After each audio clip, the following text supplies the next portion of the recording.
William, hey, what's up? Yeah, what? All right, hey, so have we figured out the Jumanji timeline yet? Oh my god. We're We're still going on back this, on all the right? goddamn Jumanji timeline. Hey, we're still on this Jumanji timeline conspiracy theory, all right? I'm telling you, if we can figure out the Jumanji timeline, we can figure out the secret to time travel. I feel like they put the secret to time travel in the Jumanji movie. Oh my god, there is no time travel. Time travel doesn't exist. Austin, Oh, please, no. we I don't want haven't to solved the suffer through formula this. yet. I don't want William, to suffer through this, Austin. Figuring out the Jumanji timeline is gonna wreck my head, okay? No. We're not doing that. look, I'm pretty sure the Jumanji. Look, there's no way the Jumanji timeline could be that hard to figure out, even though it is technically that hard to figure out. Look, it's For literally some the reason. one. It's literally the one inconsistency that doesn't make sense. It is literally that one inconsistency that Yeah, just fucks with everything. It's like even if I try to make sense of it, it's not gonna make sense because it doesn't make sense in the first place. yeah, you're right. Hey, wait, do you know what also doesn't make sense in this movie? What? The characters. Okay. Yeah, Well, yeah, before we can get into yeah. before Hey, we get we're into talking about that, Jumanji: Austin. The Next Level. Exactly. Yeah. Hey, by the way, William, people still use Sony phones in this movie. Yeah, I know that was gonna be a William, thing that you're William, gonna William, bring up. William, if cyberbullying was a thing, I would cyberbully these kids for using Sony phones. Okay. Jesus But Christ. fortunately for me, but fortunately for the world, cyberbullying does not exist. All right, so we're Yeah, fine. it's not like people are Yeah, jerks on the internet or something, you know. yeah. It's like that does Cyberbullying does happen. not exist. All right, that's just a made-up concept. All right, there's no such God. thing as cyberbullying. Wait, how can you get cyberbullying if you just turn off your computer? Okay, think about it like that. Jesus Christ, dude. All right. I solve cyberbullying problems. Hey, to all the teenagers, just turn off your computers. All right, Jesus Christ, dude. Just ignore it. just It'll ignore go it. away. Yeah. You, it's not Just like like just like just like just you. like how you could ignore fuck, what's the main character's name? No, not Alex, that's like Jonas. Fuck, well, what's his name? Spencer. Spencer. Yeah, just like how Spencer could ignore all of his problem by becoming a different person and by not learning anything in this movie. Yeah, that is a problem. I told you But I'm not a big fan of this movie. I like the first Jumanji because I felt like by the end of it they all learned something. But in this movie it was fucking bullshit. The only character thing we learn is Danny DeVito's and Donald. Is it Donald or Danny Glover? I want to say it's Danny Yeah, Glover. Danny Glover. Yeah, I keep getting Danny and Donald Glover mixed up because they both share the same last names. yeah, And that's fair. yeah, But but yeah, but yeah. Hey, fucking Spencer's a bitch. yeah, you see, the thing is here. I'm just gonna say it right now, but like only because we'll get back to it after I read the plot synopsis. Hmm. Literally, they had two storylines that they could have worked with, but they only really should have focused on one. Yeah. All Yeah, right. All right. but So hey, anyway, let's talk about let's talk about Jumanji 2, or the technically next Jumanji, yeah. or technically Jumanji 3. It's Jumanji 3, but the fourth movie in the Jumanji series. What the fuck was wait? Zathura. Fourth movie. Okay, Zathura. do we really count Zathura out? No, we do because it's legit part of the franchise. But Okay, it's just like but no one gives a fuck about Zathura. Not even Zathura gives a fuck about Zathura. look, And I man, like Zathura. Zathura more. To be Yeah, but honest. Zathura's full. It's Zathura's fucking fun. cool, but they don't. No one gives a fuck about Zathura. All right. Look, man. To be honest, I'm with you there. But like, honestly, people should give. If cyberbullying was a thing, I would cyberbully Zathura. Oh my god! You can't look.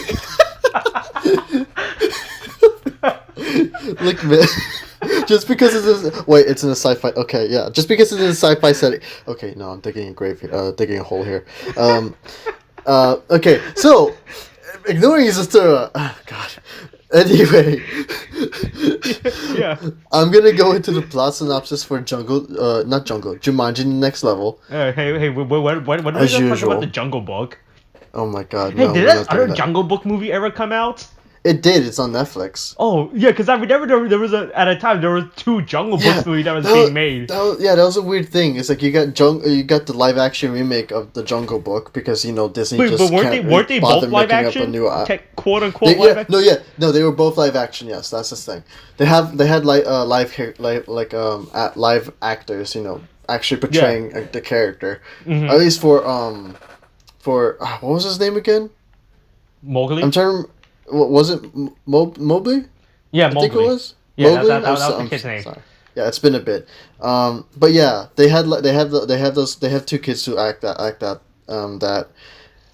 but for one, Disney is just lazy and trying to come up with an original IP after all these years, and then I believe it's Andy.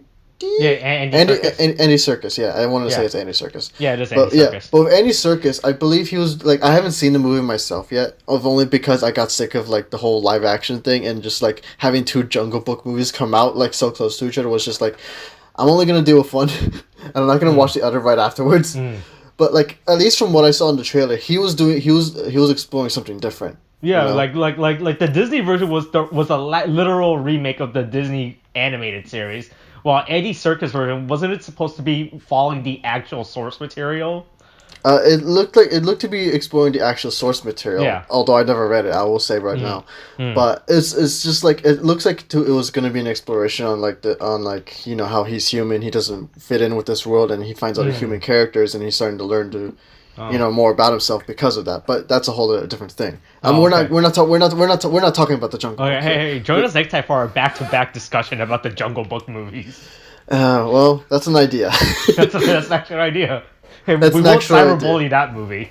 Okay, but as always, let's actually talk about Jumanji. I'm gonna go into I'm gonna go into the plus jungle, where the fuck this movie's called. It's the next level, but I'm gonna go into the plus synopsis. Oh my god. Yeah. Okay. Let me calm down.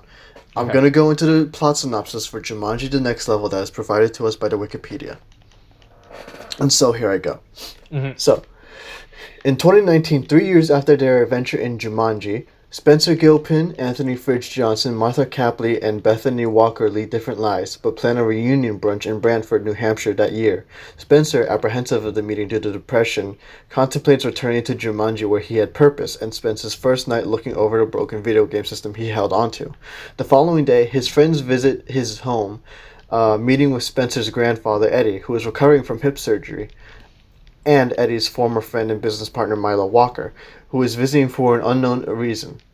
Learning that they have no idea where Spencer is, the group searches the house and finds the Jumanji game partially repaired in the basement. Realizing Spencer returned to the game, his friends decide to follow him. The game malfunctions when starting up, drawing in Fridge, Martha, Eddie, and Milo, leaving Bethany and forcing her to contact fellow Jumanji alumnus Alex Vreek for help. Inside the game, I like the idea there are other people that are Jumanji alumni. Yeah, I know. Do you think there's a Facebook group for this? Like, hey, all right, we all play Jumanji, so we should all join this group. We could talk about it. You think they have a Discord weekend where they hang out? Oh my god! I mean, you know what? It's 2019. Discord did exist during that time. Oh, hold on, but Sony acknowledged Discord though. Sony can acknowledge NAC, but can it acknowledge Discord? I mean, it's an app, so you know what? Who knows? But continuing, inside the game, Martha finds herself as her avatar, Ruby Roundhouse. Yet Fridge becomes Bethany's avatar, Professor Sheldon Oberon, while Eddie and Milo become avatars, Dr. Smolder Bravestone and Franklin Mouse Finbar, respectively. After instructing Eddie and Milo on the game's rules, the group encounters non-player character Nigel Billingsley, the game's guide, who reveals that since its last use, Jumanji is suffering from a massive drought. To leave the game, Nigel reveals that the group must recover the Falcon Jewel, a magical necklace stolen by Warlord Jurgen the Brutal, which can end the drought if brought before sunlight and uttering Jumanji. Transported to a desert called the Dunes to track down Jurgen, and after narrowly escaping a flock of pursuing ostriches, the group encounters Spencer operating as skilled thief Ming Fleetfoot, a new avatar who agrees to help them after blaming himself for their predicament. While attempting to escape the dunes, the group faces new challenges and problems, along with collecting an in-game item called a Jumanji Berry, and discovering a pool of glowing green water that allows them to switch avatars. In the process, Eddie bickers with Milo, revealing the friendship ended when a diner they owned was sold behind Eddie's back, forcing him into retirement. During their argument, Eddie realizes that Milo is terminally ill and wanted to make amends before he died. The two reconcile the differences with Eddie saving Milo's life during a mandrill attack. After the group crosses a series of rope bridges, they are reunited with Alex as his avatar, Jefferson McDonough, and Bethany, operating a new avatar A fucking called horse. Cyclone. Yeah, I know, a black horse that can only be understood by Finbar.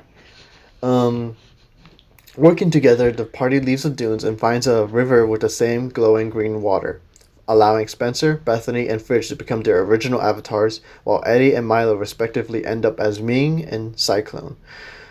Shortly after changing characters, Jurgen's mercenaries capture Eddie and Milo. The group infiltrates Jurgen's fortress separately to rescue teammates and steal the Falcon Jewel. When the confrontation turns into a battle, Spencer pursues Jurgen to his airship while the others distract his men. Finding himself unable to best Jurgen, Spencer discovers he is weak to the Jumanji berry, incapacitating him long enough to send him plummeting to his death in the wintry fog below. Discovering Cyclone has retractable wings that allow him to fly, Eddie and Milo work together to rescue Spencer and bring the recovered Falcon's heart to the sun, calling out Jumanji and ending the drop. Returning the necklace to Nigel for safekeeping, the group is surprised when Milo elects to stay behind and protect the land. Upon returning to the real world, Spencer decides to teach his grandfather about video games, while Eddie uses what he learned in the game to convince the owner of his old diner to hire him on as a manager, with his grandson and his friends turning up to enjoy a meal together. In the mid-credits scene, the heating mechanic who Spencer's mother hired finally shows up, only to be drawn to the game, while Spencer and the others are surprised to witness a flock of ostriches rush past the diner. And that's the end of that synopsis. Yeah. So this movie brings up a lot of questions, right? Mm-hmm. Wait, how many characters do you think are programmed into this game? Yeah, because the thing is, in the last one, there was only like 5 characters. Yeah, right? they literally show 5 characters. They showed 5 characters last time. There was the Nick Jonas character, and then their 4 characters, right? But then in this movie, they introduced 2 new characters. I was like, where the fuck these 2 new characters come from? Like, why were these 2 characters present in this movie, but they weren't present in the last movie? Yeah. Like, what happens if the entire world plays Jumanji? I mean, it looks like that's what's going to happen, okay, from the mid-credit scene that they showed us, Austin. Yeah. I was really confused by the amount of how many how many player characters exist in this movie, to the point where you have to get a horse. So like, oh, okay, you're a horse. Yeah, nice. It's like I get like they were going for a joke there, and I do appreciate your joke because it was actually pretty funny when it came up. Yeah, right? Because she's a horse. That was pretty wild. I'm not gonna lie, that joke was pretty fucking stupid, but I liked it. Yeah, it was a stupid funny joke, but it was fine because it's the whole movie's it relies on that campy comedy thing that they were going with before, and it still works now. So that's like, to be honest, like just because ignoring the inconsistencies, I was fine with this movie, but it's more of the same that we got from before, and it doesn't really do anything to make it better, you know? Yeah. Which is what a sequel should be doing. And here it's just like, you get more of the same. It's basically it's like you could just like tagged it onto the movie beforehand. It was just it's just the same. It's all I can really say about it. Nothing happens with these characters, except with the exception of Danny DeVito and Danny Glover. Those are the only thing that changed. But like, nothing happens with these other characters that for you make them character fucking worthless. Literally, this movie could have just been a new plot. Could have just been a new group of characters, and it probably still would have been the same, honestly. Yeah, it's like the thing is they have 2 different storylines that you have going on here. And the thing is, for one of them, it only felt like they only did it because, of course, it's just to kind of propel the plot forward, to cause the things that happen in the movie to happen, right? Now you have to the thing is, I liked the idea of what they were going for here with Spencer. In the fact that he in the movie, in the movie previous, he's confident. He's confident. Yeah, he's a loser, but then he's definitely that type of guy you would cyberbully. Yeah, exactly. Right, but he grew into himself, and he ends up getting more confident. In the first one, he had a whole character act. I was like, I was a fucking loser, but then I played this game where I learned to be a cool guy, and then at the end I learned to overcome being a loser, and I could be my own cool guy. Yeah, and that was fine, that was the end of his arc here, right? But then it's like, you come back here. Now, I'm not saying this is a bad thing, but in here it kind of is, because the thing is, it's like, this character, he was so confident, and he's like, you know what, I'm going to make a change, and he does go for trying to make that change, right? But then you see like these brief scenes when in the beginning where he's moved on to New York, he's attending university there. and life has kind of hit him differently. While he wants to be this kind of person, life is pushing back against him, and he kind of regresses back to how he was before, right? Mm-hmm. Yeah. No, but the thing is, this isn't a problem in a story, usually, because it's like you want to be this kind of person, but reality is saying you can't be like this. Because it's pushing at him, and it's just like, oh, what if who I really want to be isn't actually possible anymore? And then and then him going back, and then him going back to the game, and for looking for that sense of purpose, and that sense of self that he found when he was in that game, and him wanting to be like that person again, and him going back into the game. That's an interesting character development that we have here, right? Yeah. And that, like, if that was the case, if that's what they wanted to go with, then it should have just focused on that, right? Yeah.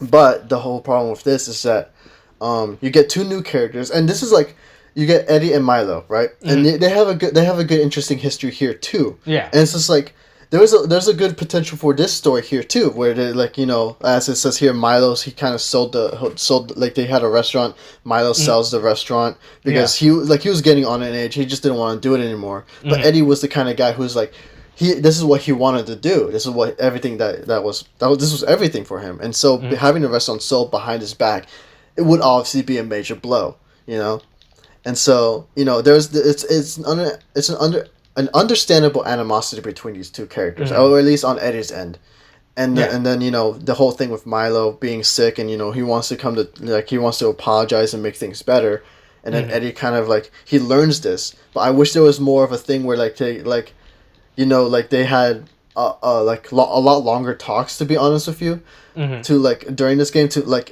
to make the resolution piece, like in the end here. They say that, like, I guess his Eddie used what he learned in the game to convince the owner of the old diner to hire him on. It's like, it didn't feel like he really learned much, to be honest with you, or at least he's learning Street Fighter 5, all right? What do you mean? That's all the skill you need to learn to manage a restaurant, William. I will go to a restaurant. Hey, I play some Street Fighter 5. Hire me. God, dude. But yeah, that's the thing. It's just like, it felt like to me, it never felt like he actually learned something. Like, there were problems like that do happen, like about his stubbornness and stuff, right? But they don't solve in a way that I felt was organic or anything like that. Like, there was the whole. I mean, I guess it does solve itself in the fact that, like, he learns to forgive Milo as, like, once he learns that he was ill and stuff. But then it's just like, it doesn't, like. Just learning to forgive doesn't exactly solve the stubbornness on his behalf, And it's like it's like he can forgive a character, but he doesn't learn anything about himself that would help him to for the resolution that we had in the end, where he becomes hired on as a manager. Yeah, it doesn't exactly lead into that. Yeah. And so it's like you have these two different stories. Like, you can either just choose to focus on one. And to be honest, I was more interested or invested in the whole Spencer's thing, where he's trying to learn, like, he's trying to find a sense of purpose back again. And that would have been a much more interesting thing. Yeah. And it's just like we don't really get that. We get like maybe a sentence or two, and then we move on with the plot. Yeah. And it's just like, if you're gonna promise a characterization, at least commit to it, and don't just throw it away for a sentence or two. In the first one, it was fine because it's like, that was the entire movie. That was the entire movie. One of the main focus point of the entire movie. Yeah, but in here you have two different stories, and it's just kind of like they don't. It's like they don't know when to pay attention to it, or give development to it, But we get more focus on the action comedy, and that's fine. Yeah. But for the characterization, yeah, and that's fine. It works fine for the movie. But in here, with the characterization, you have these two stories, and this is because they kind of split their focus on the two. You don't really get the attention that each story really should deserve to get. You know? Yeah, like everything just happens. Like it doesn't like all these their story just like it just happens. There's like no pacing to their stories. Like, okay, yeah, cool. All right, cool. Oh, yeah. It's like, okay, cool. Yeah, I learned. I learned my lesson without learning my lesson. It just they just force it upon themselves. Yeah, and it's just like, it's like, yeah, you kind of talk about it, you kind of acknowledge it, but it's like, I don't feel like you're learning, about yourselves from this, Like, again, it's like the thing with Eddie and Milo. They buried a hatchet, but it's just like, I wish there was a confrontation where, like, Milo was like, "You were always so stubborn," and I would try. Maybe it could have been like, "I tried to tell you for years that I couldn't do this anymore, and so I had to do what I had to do in order for myself." Then that could have been like a moment where Eddie had to kind of self-reflect, but we don't get that. Yeah, and it's just like, because Danny DeVito literally was just completely the same character throughout the movie. And then by the end of it, he's just like, "Oh yeah, I learned Street Fighter V. I learned everything now." Yeah, that's the thing. And then I wish there was like something with like Spencer, because it's like, he mentions that he was like, he wants to search that for that purpose, and like we do get this like nice little conversation between like Martha and and Spencer. Hold on, why did you say that name? I swear to God, Austin, stop!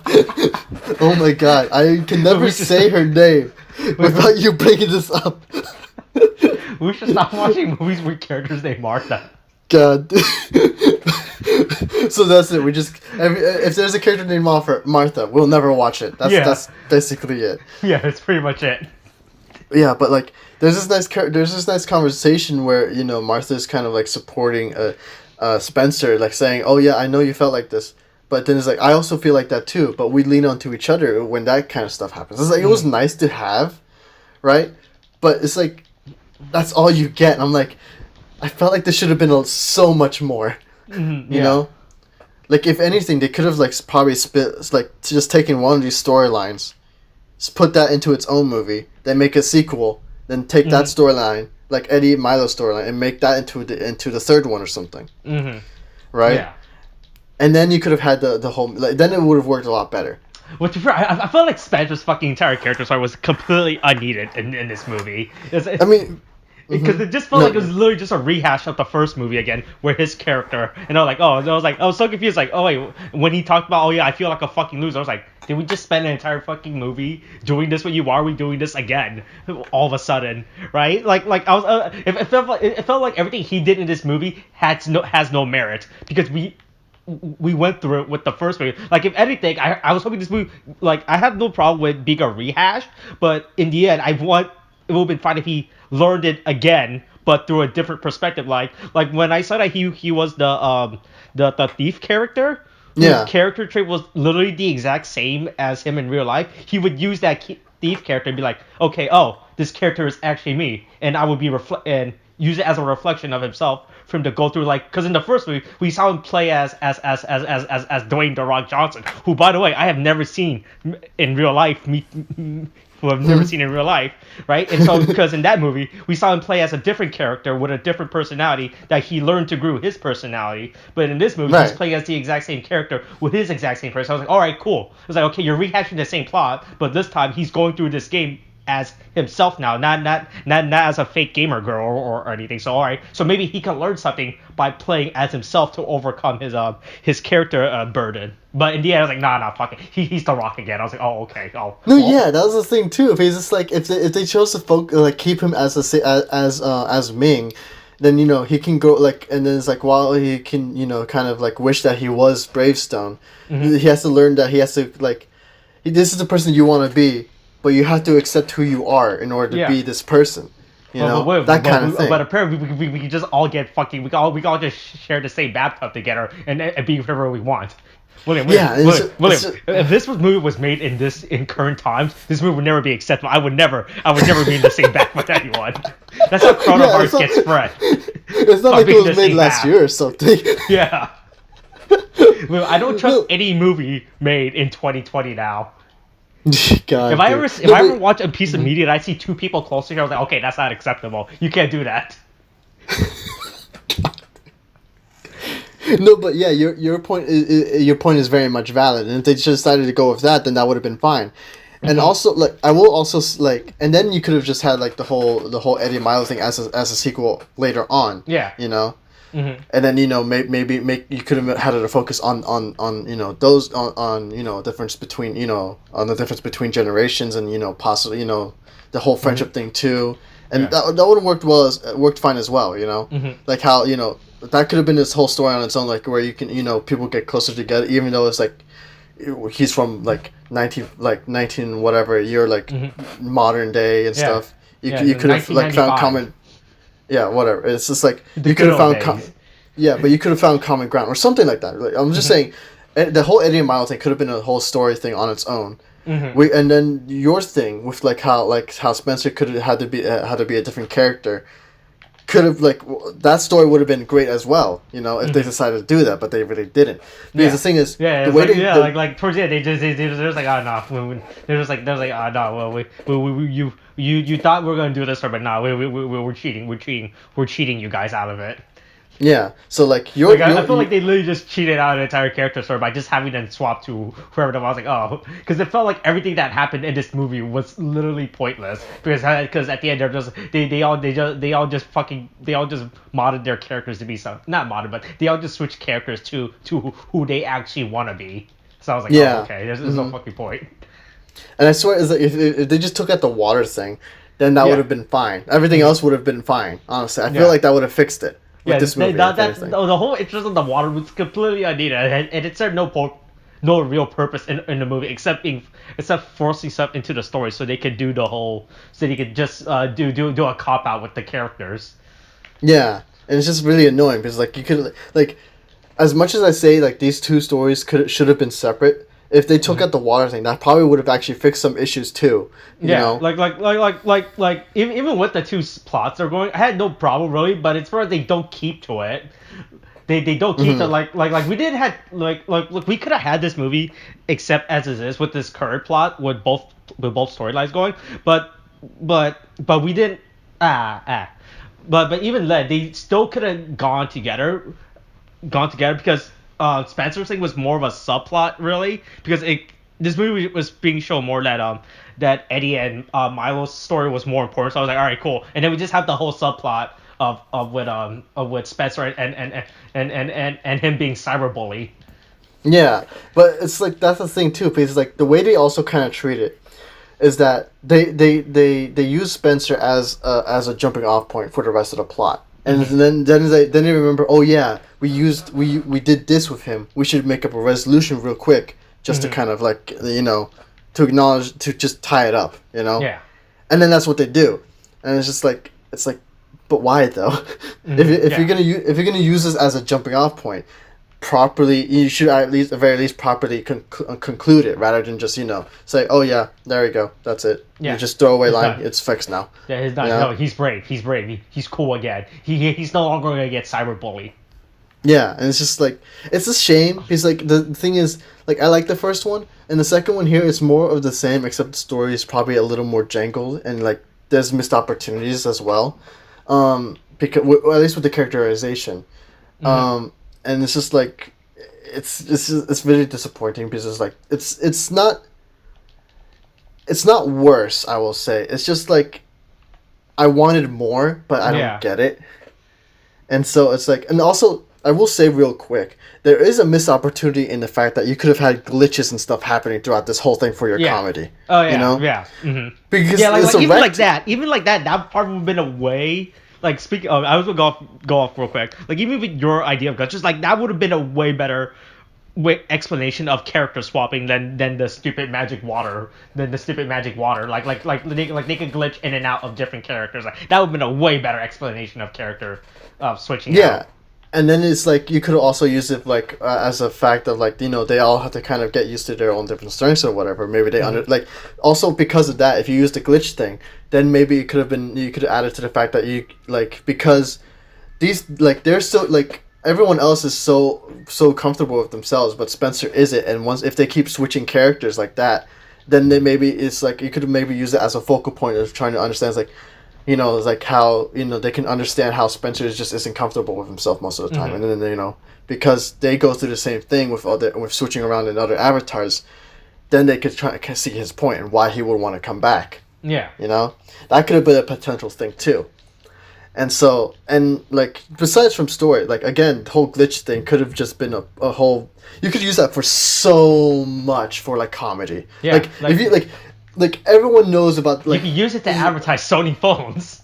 Yeah, but it's like for real though. Like, if you've seen this, like the bugs and stuff that happen in Bethesda games for like Fallout or Skyrim, especially Skyrim, because I remember like just to bring one one bug that happens. So it's like there's this thing where like there's your player character, and so like your character can fight against giants. And so the giants, they're like huge, tall, but they have like a massive swing that will do a lot. But if they were to swing down on the player character, now this is a bug that happens in the game. If they swing down and they hit your character has the potential to essentially just be rocketed up all the way towards the sky, and then fall all the way back down and just dies from the fall damage alone. That's pretty great.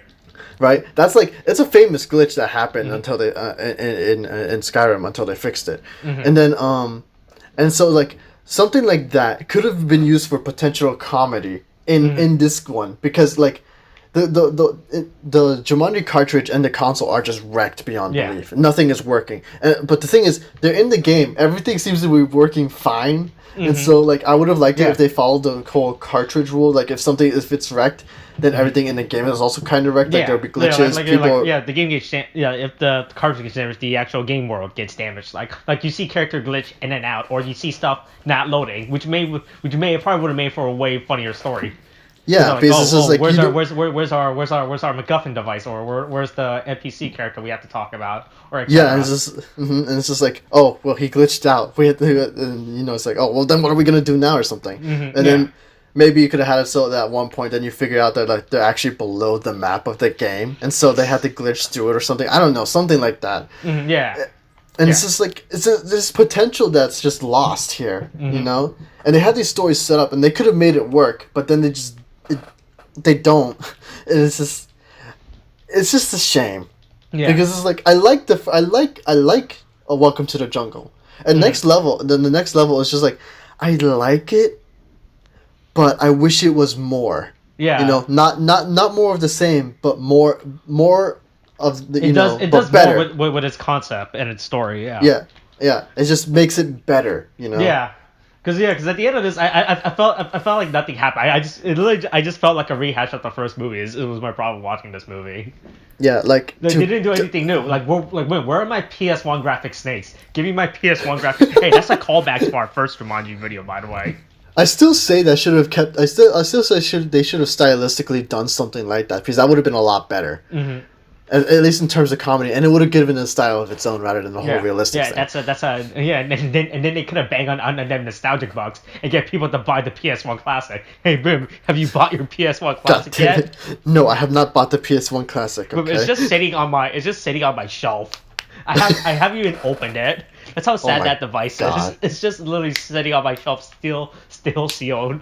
Isn't the game that's only worth playing on there is like Final Fantasy VII or something? Yeah, pretty much. Was it the original? Not even the original Metal Gear is in this, right? God, that's so annoying. You have a lot of PS1 classics on there, but what's the point of it if you don't actually have the classics on there? Well, we have hold on, hold on, I'm gonna go read my PS1 Classic now real quick. Oh wait, fuck. Actually, no, that's a bad idea. It's being started by other boxes, so I don't want to deal with that. All right, I'm gonna Google PS1 Classic games real quick to see what games do we have. We have Tekken 3. All right. Okay, fair. We got a Tekken game. Okay. Okay. Announcing full lineup. All right. What the fuck was the full lineup? We got Resident Evil Direct. Okay, that's fine. We got Siphons 3. Well, we have Rainbow Six. All right, there you go. Oh no, hold on, no wait, the original Metal Gear is on this. Okay, never mind. Oh, okay, that's cool. Okay, but still, I don't want to open the PS1 Classic though. Oh no, it actually has a lot more. Maybe we were just being too harsh on it, honestly. Yeah. But then again, I don't think anybody actually plays the original Grand Theft Auto. Dude, I don't. It's fucking crazy to play. Anyway. I remember playing as a kid. It was so fucking weird. I forgot. I revisited it with David and everything, and I forgot that the original Grand Theft, it was top down. It was a top down game. I was like, with the game, I was like, oh wait, what the fuck is this? Oh, it was like, what the fuck am I playing Pac-Man? Nice. Yeah. But yeah, it's just a lot of missed opportunities with this one. I really wasn't a big fan of this movie. I like all the characters and everything, Mm-hmm. Like Dwayne The Rock Johnson's great, Kevin Hart's great. You know, they did a good job playing as characters, and everything. Yeah, they Yeah, actually always do. like with how Kevin Hart was playing Milo, and how he's an old man, and he takes forever to say what he wants. Yeah, Yeah, so that's actually that was great. it was pretty good.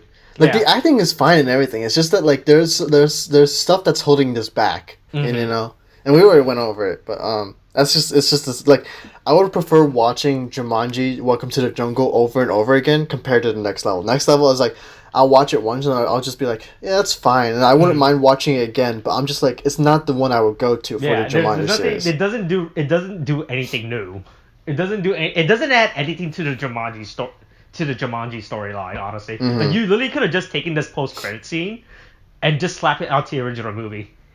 Yeah, And it still probably would have been the same. Yeah. This movie probably would have been the same. Like nothing happens. Like I don't think anything that happens in this movie is gonna impact the next movie, except with the exception of the post-credit scene. Like they're not gonna learn anything from this movie.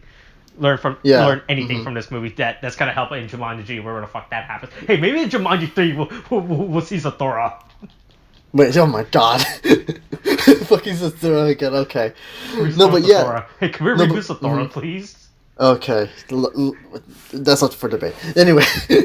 But yeah, that's the thing. It's like, if anything, I wish instead of this movie, I wish we just went into what the post-credit scene promised. Honestly. Yeah. Because the thing is, you can get the potential of these four characters who are used to their avatar selves.